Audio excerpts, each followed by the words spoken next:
This video is my reaction to the Seattle Seahawks 31-27 win over the Rams, breaking the tie, if you will, between these two teams, at least in 2025, sending Seattle to the Super Bowl once again after having NFC home field advantage. This was a wild football game. I've got a lot to say about it in my attempt to summarize it, point things out that maybe I noticed. Hopefully you stick around for all of it. But first, and I want to get this out of the way, I want to say thank you to Seahawks fans for all the support, comments, and views and shares that have happened with my work in 2025 as a result of your engagement and hopefully, your enjoyment of it. This one's fun to talk about, obviously. 31-27, 4-point win, one score win, over the Rams. Los Angeles, clearly tough, talented. They gave Seattle's defense fits in their last two matchups. The Rams tonight averaged 8.3 yards per play. They had a chance to take a lead, obviously, with just inside of 5 minutes left. 4th and goal pass from Matt Stafford. Devin Witherspoon gets the PD in the back of the end zone. That was the culmination of a 7-minute drive by the Rams and Stafford. They were looking to get the go-ahead score with Seattle ahead, 31-27, the final margin. I thought it was a brilliant play by Witherspoon, covering the tight end in the back of the end zone. In addition, on the back side of that, you got Davante Adams into the boundary and the running back, and the Seahawks really showed heavy pressure and then dropped guys out to cover the running back and also get in the window of like a slant to Adams. So credit Mike McDonald, Aiden Durde, and the coaching staff, the defense, I should say, in that moment for staying who they are, right, after they'd been shredded for much of the night. There's just inside of 5 minutes left there. After that stop, the PD by Witherspoon in the end zone, and Sam Darnold and the offense run out all but 31 seconds of the clock. Finished out their second straight win over the Rams. Second one that was in thrilling fashion, I should say. Now headed to the Super Bowl in 2 weeks against the Patriots team that, is clearly playing an excellent brand of defense themselves, regardless of who they've had to face. They certainly haven't had to battle Sean McVay and Matt Stafford, but the Patriots have only allowed 26 points in 3 playoff games. Some of the guys that I want to mention and focus on and kind of spin it towards the game flow observations, which is what I usually do, but I'm recording this super late. Nick Emanwari, he was everywhere. He was dynamic. I think he recovered what was nearly a fumble by Stafford on the last play of the second quarter, the scramble, but statistically, Emanwari, 3 passes defensed. I thought he was close to a 4th one, 5 tackles. He seemed more involved to me than those stats would indicate. There were coverage snaps against Puka Nacua, Davante Adams, running backs into the boundary. He was just everywhere. Didn't seem to be used as a blitzer nearly as often, transitioning, or I should say shifting between nickel safety set to the field and dime linebacker into the boundary. Kenneth Walker III, he didn't have the dominant statistical production tonight, 62 yards on 19 carries, but it's pretty obvious. He's become what the Seattle front office, coaching staff, and fans wanted him to be. He was held down in the second half tonight. But if you combine his stats, 62 yards on the ground, 49 yards on 4 catches, you're talking about 100 yards of production and really none bigger. Of course, the 3rd and 2 touchdown run in the first quarter that put him up 7-0. But his 3rd and 10 conversion, running an out route from the slot, it's a little over 2 minutes left, I think, in the third quarter. 3rd and 10, the Rams' offense is absolutely surging. Now, at this point, Seattle still had to punt a few minutes later. But Walker's win out in the left flats, first of all, it came against the safety, and he had to catch it and dive, leap, jump, whatever you want to call it, to get past the line. That helped the Seahawks hold the ball a little longer. During this stretch, here's what Matt Stafford and the Rams offense had done. 4 plays, 87 yards, touchdown. And then 5 plays, 75 yards, touchdown. Those 2 drives were to get within 24-20 and then 31-27. It's pretty cool and fun to see how Walker has become a centerpiece of the offense. It's not It's unfortunate the way that it came about, at least for tonight, Zach Charbonnet being out for the year. Other guys tried to come in and at least spell him at times. George Halani did have one catch, missed the third down catch where I think he really had an opportunity to get some yards, but can't say enough about Kenneth Walker III. He's justifying the draft selection. He's a Super Bowl leading running back at this point, and he's going to have an opportunity to put himself in MVP consideration for the Super Bowl because he's going to get the football a lot with Charbonnet being out. I do want to talk about the second touchdown for the Rams in the third quarter. It was a wild, just crazy third quarter that at some point you felt like, okay, this is really reminiscent of the Week 16 matchup. I'm going to talk about the second touchdown where I think Seattle is about a second and a half from getting a stop and getting the football back up 31-20. Of course, I'm talking about the Tariq Woolen situation. It's a 3rd and 12. He's got tight coverage on Nacua. Those guys battled it out multiple times tonight.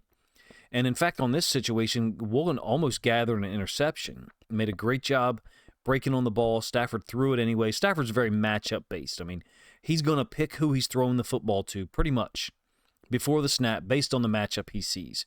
Stafford, it's not that he doesn't read and progress through the individual routes or the progression, like other quarterbacks do, but by and large, Matt Stafford is a matchup-based quarterback. I'm going to that guy against that defender because I think my guy is better, depending on the concept. What's really difficult to understand here from a Tariq Woolen standpoint, you nearly get an interception, you're amped up, pumped, of course, for defending their best player on a 3rd and 12, and if he doesn't draw the penalty, the Rams are facing a 4th and 12 from Seattle's 49-yard line.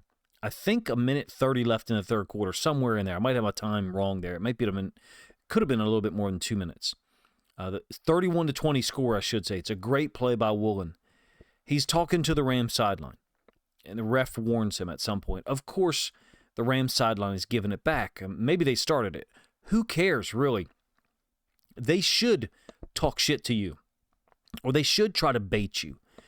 Players, coaches, even especially young coaches, they're going to jaw and say things to each other, right? That's not going to change, nor do I want it to.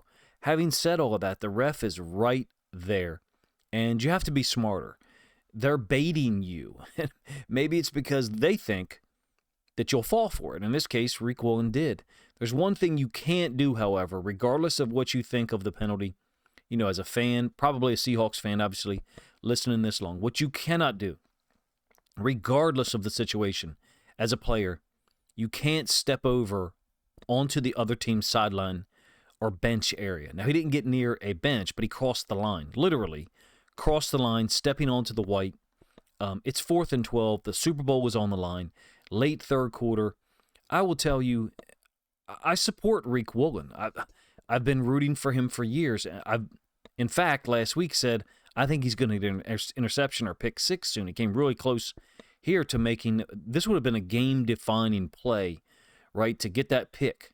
But as it stands, all he had to do was just, not advance towards the Rams sideline, stop talking, and Seattle's got a great chance to get the ball at 31-20, with 2 minutes or a little bit more than a minute 30, whatever, left in the third quarter. And that's what makes this, really tough to defend or witness. If you get the ball with your offense and you score a touchdown at that point, presumably with, a 4, 5, 6 minute drive, you're talking about Matt Stafford doesn't get the ball again, 11, 12 minutes left, something like that in the fourth quarter, and he's down 34-20 or even 38-20.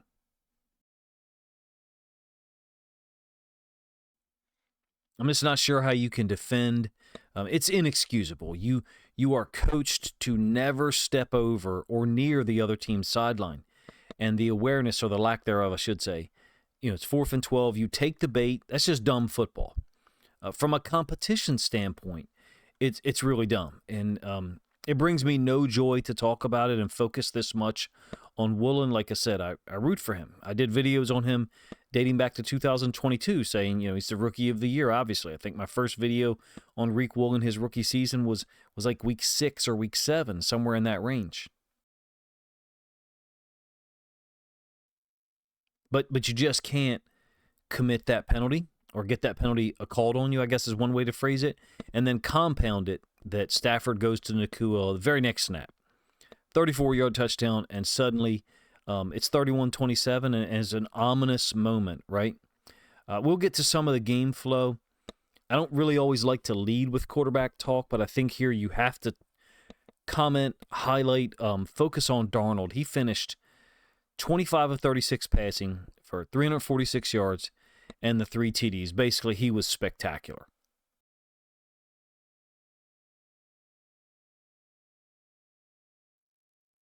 I know that, people will focus on Stafford, his last season, his last game now, the storyline of the Rams, McVay and Stafford maybe making it to the Super Bowl.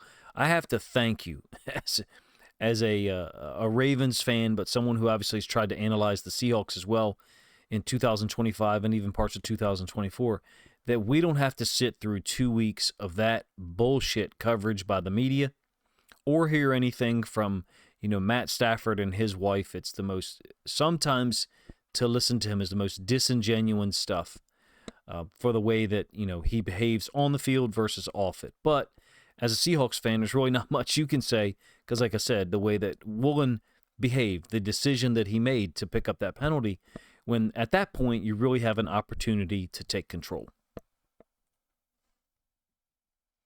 Anyway, getting back to Darnold, he was right there with Stafford from a statistical production standpoint.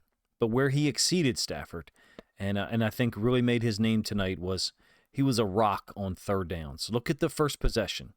The first third down, in fact, 3rd and 6, the big completion to Rashid Shaheed up the right sideline. I think that one goes for 50 or 51 yards. Second possession, that you have the field goal to go up 10-3, right? That came 3 plays after, or maybe 4 plays after, that 3rd and 2 throw to JSN. It was a play-action concept, perfectly placed, a soft throw out in front of JSN. I'm talking about the one-handed catch that JSN controlled before stepping out of bounds. Now, Seattle went up after that and quick-snapped it, right, to make sure that the play stood. I thought it was a catch live time or live speed, but in this day and age, you certainly can't blame Mike McDonald or Clint Kubiak for saying, okay, we don't know, let's go ahead and go up and snap the football really quickly.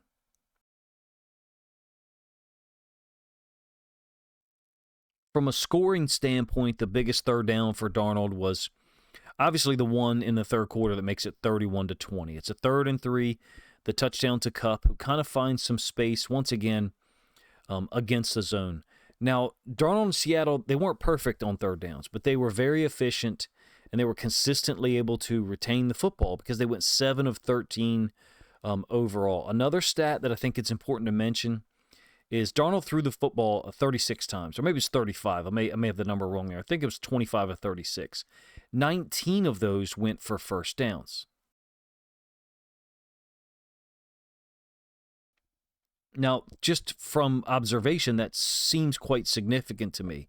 I don't have any awareness of what the numbers usually are, meaning the total number of passes attempted divided by the number of passes that went for first downs. But one way that I think we can talk about it that seems quite high, Sam Darnold completed 25 passes tonight, and 19 of them went for first downs. That seems like a high percentage, but like I said, I don't have awareness of those type of stats specifically.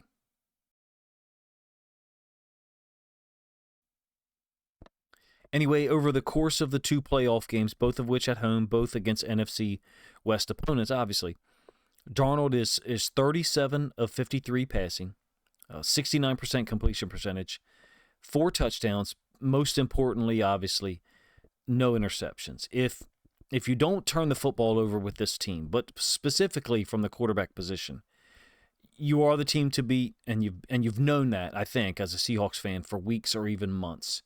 It's all right here now in front of you. Obviously, the Patriots are going to be a formidable opponent. Their defense is playing well. I'm looking forward to the film study of the Patriots. The Ravens played them later in the season. Excuse me, the Ravens played them later in the season, and I intend to do at least a couple of previews this week. I know the Super Bowl was 2 weeks away, but getting back to Darnold for a moment, he averaged almost 10 yards per attempt tonight, and his average for the year of 2025 is 8.5 yards per attempt. That's his career high. So he hit the Rams for some big shots, even though there was plays or maybe yards left out there. The one that bothered me the most was the non-call, the obvious DPI on a Rams defensive back with 12:30 left. At the time, it's on Shaheed. It's 31-27, and the ball comes out of Darnold's hands really weird. I think Darnold would have liked to get more on the football instead of a high arcing throw. It looked like to me it kind of slipped out of his hands. But in any case, I think it's Kobe Durant who had a really, really rough night in coverage. He should have been called for a DPI here. He makes contact on Shaheed well before the ball arrived. It's kind of crazy. You listen to the rule analysts say things, and sometimes you're happy or pleased that they'll actually disagree with the call that's made on the field. Here, I don't know what he's talking about. He said, I don't know if that was a catchable ball by Shaheed. A, he's got 2 feet in bounds as the contact happens. B, the ball hits him in the helmet after the contact, well after the contact. That's the only throw from a Sam Darnold standpoint that I didn't like because I thought it was there. Like I said, it's like 12:30, maybe 12:38 left in the third quarter, something like that. There was a second or maybe third quarter pass that got tipped into zone, but I really don't have any complaints about what Sam Darnold did tonight. He played at a super high level, in my opinion. The completion percentage, 25 of 36, maybe you'd like that to be a little bit higher, but he's absolutely on a roll.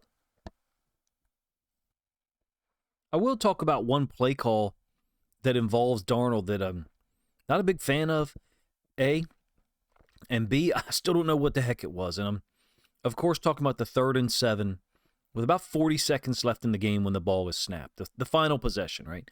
I really don't have any idea what this play is supposed to be.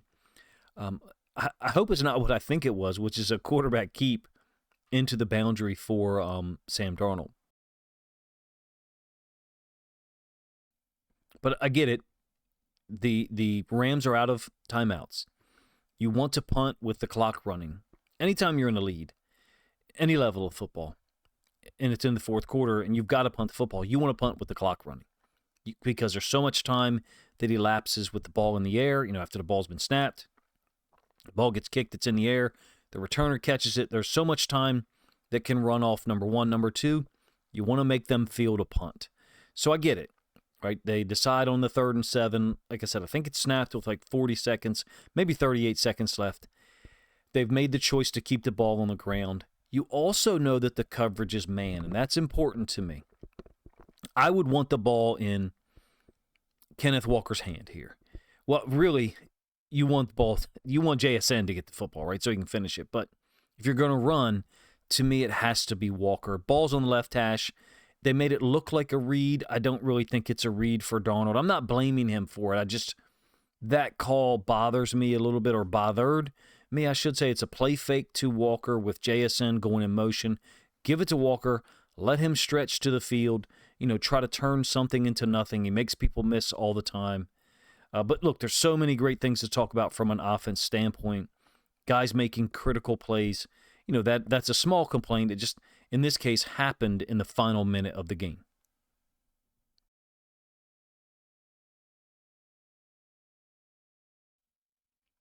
One guy that I haven't mentioned here, probably should have at this point, is Cooper Kupp. So through 2 playoff games, I think he has 9 catches on 11 targets. The 1 touchdown tonight to make it 31-20. What I do want to note here is, not just this evening, but throughout the 2 games, is that in the playoffs, so many of his catches have been on 3rd down.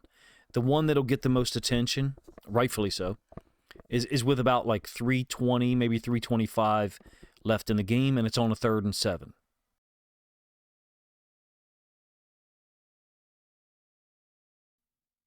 The Rams set up in man. It's obviously man, and Kupp is matched up with Durant on the right-hand side. It seemed like a ton of targets went at Durant, but in any case, Kupp wins over the middle. He gets tackled. Live speed from the broadcast view, I thought, okay, he got that. But then when they showed us the sideline view, low angle, I thought, okay, he might be short. Nonetheless, the refs ruled that he had it. Presumably, I'm not sure what McVay's doing. I guess by calling the timeout, he's giving replay assist or the refs an opportunity to look at it as opposed to just challenging it. Again, time is a consideration. Time remaining in the game, I should say, is a factor. For me, it's like, why not challenge it if you win it? Then is that not a free timeout? And the Seahawks have a decision to make, right? Basically, it was a 3rd and 7, completion to Kupp. If he's ruled to be an inch or 2 inches short, Seattle's got a choice. The ball, if it was determined to be short, let's pretend for a moment that it was, because I recognize a lot of people are going to say, he got it. I still think it was really close. But in any case, it would have been a 4th and inches or maybe 4th and 1 inch, right? And Seattle would be facing that decision from their own, between the 34 and the 35-yard line. Would Kubiak or would McDonald and Kubiak have gone to the tight end sneak with Barner? Probably. That would be fine with me. But McVay calls a timeout. And then during the timeout, he's observed, trying to talk to the refs, I guess about replay assist, and he's got the challenge flag out.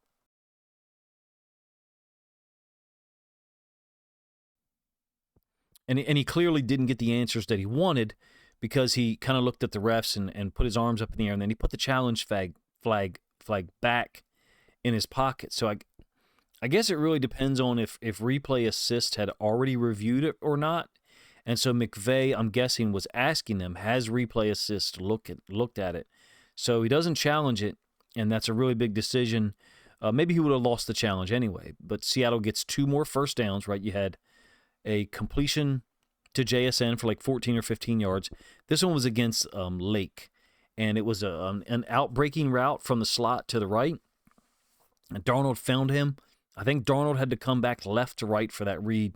I was impressed by Darnold's ability to get to his 3rd read so often tonight, but not just get to the 3rd read and see it, but get to the 3rd read and throw the football and complete the pass. Now, as a Seahawks fan, you may not like this analogy or this comparison, but it's one that I feel comfortable making because I watched so much film on this particular quarterback.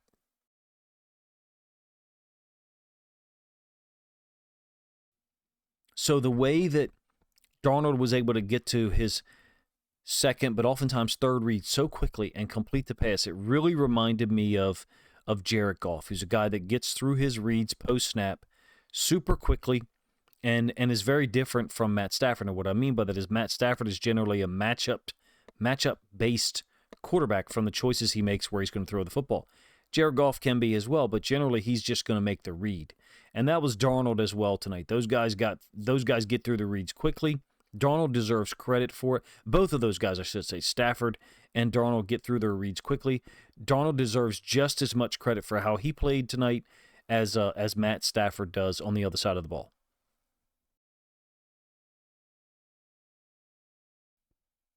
I actually deviated a little bit from talking about Kupp. He's been really reliable in the playoffs. Looks healthy. He looks just as healthy as he did earlier in the season. He's paying dividends. I don't know where I heard someone say it during the game. It was maybe a comment on social media, but the Seahawks won the offseason. That was the comment. It was, yeah, you can say that again, right? Darnold, Kupp, Lawrence, the draft was an incredible infusion of young talent that, it must be pointed out, is also cheap talent, right?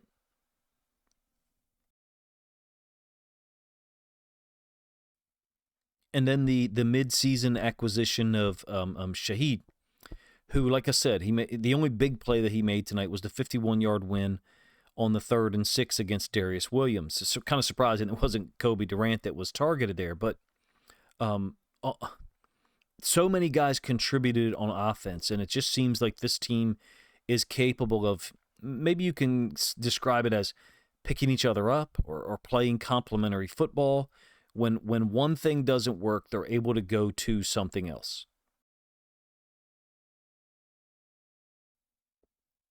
And so here recently, the run game's been dominant, right? 175 on the ground last week against the 49ers. I think 171 the week before that. Tracking back 4 weeks, they have been averaging a little under 170 on the ground from a rushing standpoint. Tracking back further than that, 10, 12 weeks, somewhere in that range, you're talking about 146, 147 yards per game on the ground. And Seattle really held that down. The Rams really held that down. Seattle was only able to get to 75 yards rushing on 26 carries. So, you can call it complementary or picking each other up. When the run game isn't working, the pass game elevated its play, and you get the sense that against the Patriots that that dynamic could switch. It also applies to the offense-defense. And what I mean is, the defense did a lot of things that we really can't compliment. Some of the awareness that we saw, some of the lack of awareness that we saw was shocking and really frustrating, to be honest with you.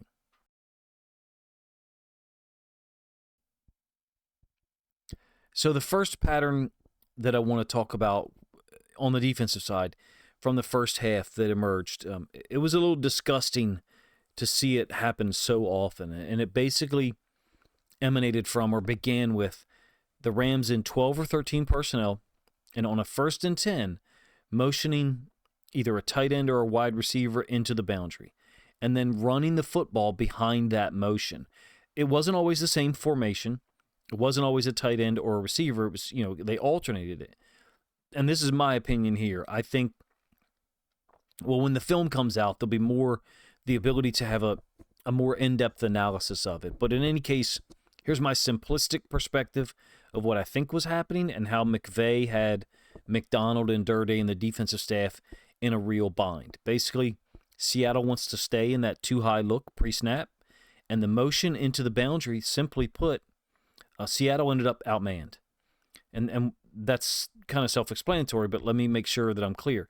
It just basically means there's more potential blockers, and then the running back carrying the football, than available guys on defense who can take on those blocks and or make the tackle. I think the film will come out and prove that perspective right, but I could be wrong. It happened live speed. Keep in mind to record the plays, screen record the plays, try to post them on Twitter and sometimes in the Discord. It didn't happen once, guys, all right?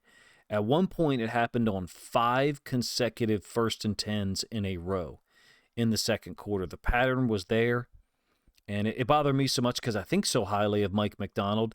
I'm a football novice, obviously, compared to anyone that gets paid by the Seattle Seahawks. So it was very frustrating that Seattle was unwilling to just basically say, okay, we're going to have to drop the boundary side safety down to combat that, meaning the motion into the boundary, getting outflanked, or I should say actually getting outnumbered. Another pattern, or something that I thought I noticed, it was utilized less frequently, was the 2nd and 10 draw or delay run concepts for the Rams. Kyron Williams hit one on the Rams' second possession, 2nd and 10, and it's either 11 or 12 personnel, and it's always trips, same formation, trips under center, Stafford's dropping back, and then he hands it off quickly. And the first 3 times that the Rams used it hit big. One time Williams got a first down, I think it was like 11 yards. Another time it was 7, and I think the third time it was 8. Now, later on in the game,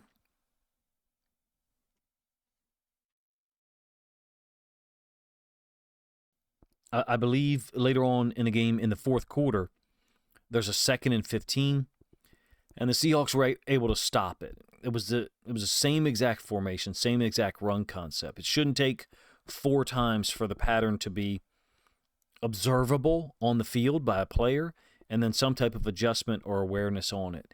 Now, the one that I'm referring to, the 2nd and 15, that's actually the play preceding Woolen's near interception against Nakua, which, of course, gets the ensuing penalty for taunting. My point is, I felt like there were things to adjust to. There were things the Rams were doing repeatedly in certain situations, and Seattle either didn't want to adjust to it or just didn't recognize it. The second part of that would obviously scare you and me. I don't suspect that necessarily that's the dynamic. I think they had reasons why they didn't want to adjust to it. I certainly am going to do a video where I talk about the runs from 12 or 13 personnel into the boundary behind motion that looked just too easy. I will parlay this a little bit into talking about the Rams' fourth possession. This is when they go down and they take a 13-10 lead. Now, a lot of it is just numbers. And what I mean is yes, the offense has to win blocks at the point of attack. Running backs have to read it well. There are 4 plays on this drive that follow the same pattern. 12 or 13 personnel. 1st and 10, I should say. And then motion into the boundary and they run the football over there. Seattle just seemed content to let it happen. Now, overall, it worked because they won the football game. The Rams did get to 114 yards rushing on 22 carries. It sure seemed like a whole lot more, especially on this possession, like I said, that occurred in the second quarter.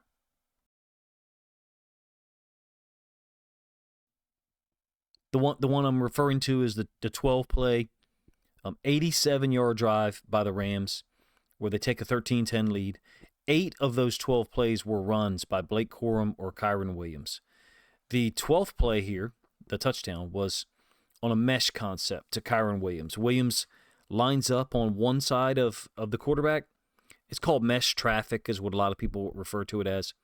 And there is certainly traffic for, I think it's Ernest Jones, to try to deal with in covering Williams. Williams basically crosses the quarterback's face and goes to the, quote, wrong side from a pass release standpoint. And there's definitely a pick from Puka Nacua downfield. It's 4 yards downfield, and he runs directly into Ernest Jones. The refereeing, or the enforcement, I should say, of that concept, meaning picks or rubs, is extremely inconsistent. Am I saying that I think they should call it on Nacua? Not necessarily, but I would like to see the game officiated consistently no matter who the offense was and no matter what the situation or the dynamic was at that moment.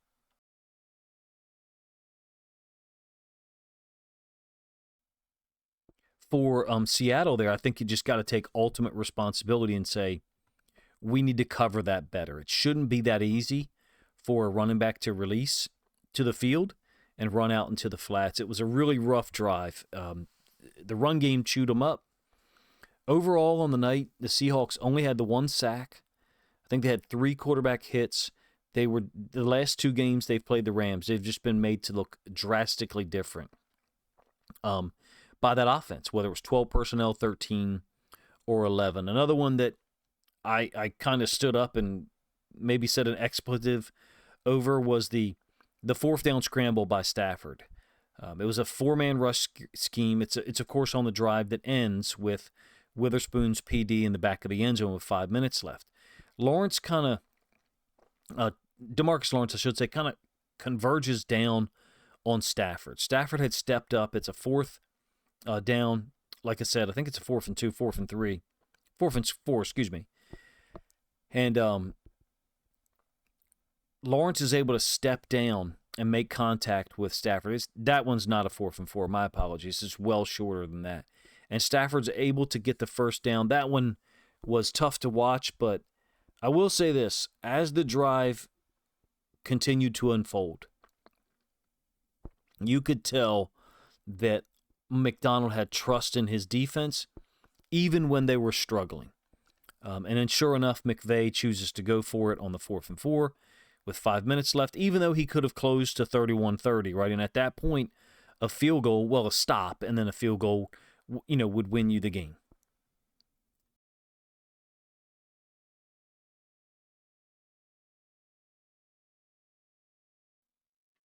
I will say that normally I'm a guy who says, take the points, especially if you're in the lead, like in the case of the Broncos today, you're up 7-0 in the second quarter. Take the points. What's wrong with a 10-point lead and your backup quarterback on the field? But here, this game tonight, the only thing I can perceive or think is that McVay and his staff, they felt like they would get a stop, get the ball back quick, and they just didn't.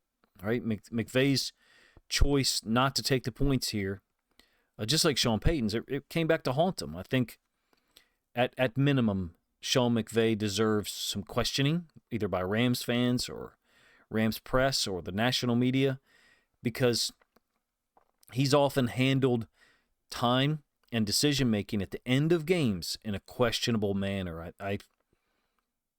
It's also possible that because Seattle was converting so many third downs, like I said, they finished the game at 7 of 13. At that point, I think they are 5 of 11, but I could be wrong there, or maybe 5 of 10. Maybe McVay's decision was born out of that. Okay, Seattle's been able to possess the ball for longer moments, or longer drives, at times. However, having said that, at the moment that McVay makes that decision, Seattle's had one drive in the third quarter, one touchdown drive in the third quarter, and that's the one that culminated in Kupp's touchdown catch on third down to make it 31-20. Now, I know what you're saying. Well, wait a minute, they had the touchdown to Bobo, right? Well, the difference there was they had to punt, and the Rams returner muffed it, right? Tariq Young recovered it. That leads to the Bobo touchdown the very next snap, 24-13. My point is there's this dynamic whereby the third quarter was very bizarre, right? 28 points scored, 4 touchdowns. The Rams offense scored their 2 touchdowns in 4 and 5 plays. Seattle had to go down, a little bit longer to score their second touchdown of the third quarter. It was a 9-play, 65-yard drive. They had been stopped on their first possession, right, to open the third quarter. My point is they had punted twice, and I suspect or wonder if McVay thought, okay, even if we don't get it on this 4th and goal, we can get a quick stop. He's clearly wrong, right? And so there's a part of me that wonders if some of these decisions that NFL coaches have made in the playoffs, but specifically today, Sean Payton and Sean McVay, if they're maybe being encouraged too much by the data to go for it, and then there's no accountability thereafter for the people who are making those suggestions. Now, I know what you'll say is it's McVay's job to call the play. It makes me wonder if there's almost too many simulations being utilized here, because Seattle's run game had been slowed. Darnold and JSN had made a lot of plays throwing the football. Cooper Kupp as well, right? But they had been able to convert third downs. And so there's a part of me that wonders if maybe McVay's decision was based on, hey, we may not get the ball back again, so we want to get the lead. But the crazy thing is the way that it worked out in the end, even if you added time to the game, it made them play 61 or 62 minutes, the Rams will still need a touchdown. So I think McVay made the game more complicated than he need to. The thing missing here for me in the analysis of this that I've heard, just this specific situation, and I think it deserves mention, is that a field goal there gets the Rams within 31-30. And what that means is, Seattle could go down and get a field goal, make it 34-30. Or if the Seahawks score a touchdown, 37-30, they're going to kick the extra point, right, to go up 8, make it 38-30. There's a very rare coach, I think maybe Ben Johnson or Dan Campbell would say, okay, you know what, 2 minutes and 30 seconds left, fictitious amount of time here, obviously. We score a touchdown to go up 37-30. I'm going to go for 2 to make it a 2-score game. I don't see very many NFL head coaches having the guts or the gall to do that. Worst case scenario, you're down 38-30 or 34-30 after electing to take that field goal. When I say that, I mean if Seattle's able to go down and score. I think McVay and Sean Payton left points out there that would have been assumed both as short field goals. In any case, I'll cover a lot of this in film study form. This video took me a long time to produce. I didn't even really talk about JSN. Look, I'm on record this year as saying he's been the best wide receiver in the NFL for 2025. I just don't think there's any argument about it. The efficiency, he led the league in yards per touch tonight. 10 catches on 12 targets. I think 153 yards, 1 touchdown. Incredibly precise. Quick, clutch as well, right? He had the one-handed catch on the 3rd and 2 that Darnold lofted out in front. It was a great play. in the third quarter. One statistic or data point, I should say, to mention with JSN is that he led the league with 14.5 yards per touch this year, and that's only exceeded in the last 10 years, tracking back 10 years. That's only exceeded by Tyreek Hill in 2018, which was 15 yards per touch, and Antonio Brown in 2017, 15.2. JSN was a whirlwind tonight. He lined up all over the place, in motion, in the backfield, as an X receiver. He attacked the Rams everywhere. I thought Kubiak did a great job of mixing up his location and the routes that he ran. Like I said, 10 catches on 12 targets. And the run game that had dominated the 49ers a week before kind of went by the wayside and was not nearly as effective. And JSN, Cooper Kupp, Kenneth Walker III as well in the pass game, and Rashid Shaheed with the big reception on the 3rd and 6 in the first quarter, they were able to flip the switch, go into a different mode. And that just kind of shows you the duality and the depth of Seattle's offense. Those four guys, JSN, Cooper Kupp, Walker, and Shaheed, here's what they did tonight from a catches to targets standpoint. 19 catches on 25 targets for 289 yards. And, that's 11.6 yards per target.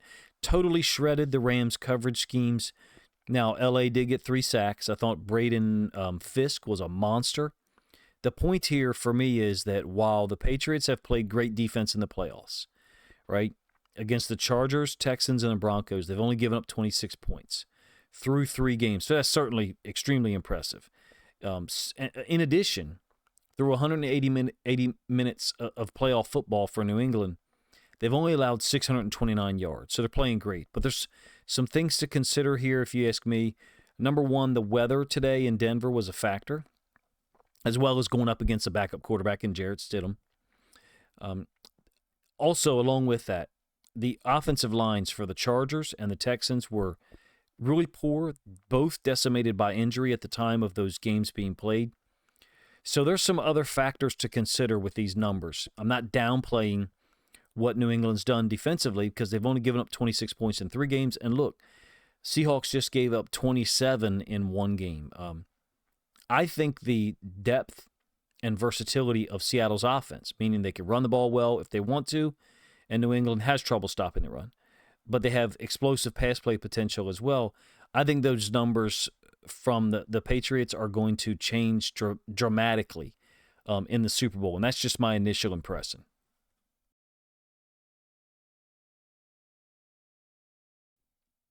I'm certainly not saying that it's going to be easy for Seattle. And we know that Mike McDonald and the defense, those guys are going to be pissed off and ready to get after someone in the Super Bowl. They did make the stop they had to. The 4th and goal decision by McVay with 5 minutes left, like I said. Taking the running back release away there. Witherspoon ends up being in front of one of the tight ends. I think Brady pointed it out that it was a 2-man pass rush, so very unique. Kind of just taking away any of the options for Stafford to throw the football. I really don't even know where Nakua was. I would assume he's in the slot. The point is, if you just look at the data and the stats of what New England has done, the teams they've faced did not have offensive structure or depth or versatility that Seattle does, number one. Number two, JSN will be the best receiver I think that they have faced by far in the playoffs, and you're talking about a run game that's been producing lately for Seattle, other than today's 75-yard output.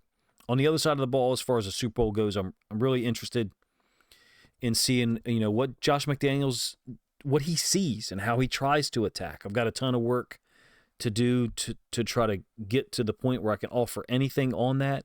So I'll certainly take a look at the Patriots and the Broncos game. I'll also take suggestions, obviously, from you guys for what to produce. Definitely a Nick Emanwari video, as well as a pass game, Seattle pass game, one focusing on JSN, Darnold, Kupp, Shaheed. Kenneth Walker had 4 catches for 49 yards. The offense kind of really morphed into what it needed to be live time. And unfortunately, I think I have to focus on the defense, what they were not able to stop. The 1st and 10 run plays, boundary side motion. That one could probably be combined into a preview for the Super Bowl. But, thank you guys for tuning into this one. It was very late. It was difficult to try to encapsulate or encompass some of the things that we saw tonight on the defensive side. I certainly want to do that in film study form. And I know it'll be a difficult watch, but you got one more football game to play. And Mike McDonald, Leonard Williams, Ernest Jones IV, all of those guys on defense, I know, are going to do their best to try to right that wrong and play a better brand of defense against Drake May and the Patriots. Appreciate you guys' time, man. If you enjoyed the video, please let me know in the comment section, number one. Number two, if you think other Seahawks fans would like to hear my thoughts on another trip to the Super Bowl that was produced from a home field advantage in the NFC playoffs, then please consider grabbing a link to this video, sharing it out on social media to help this content get more reach.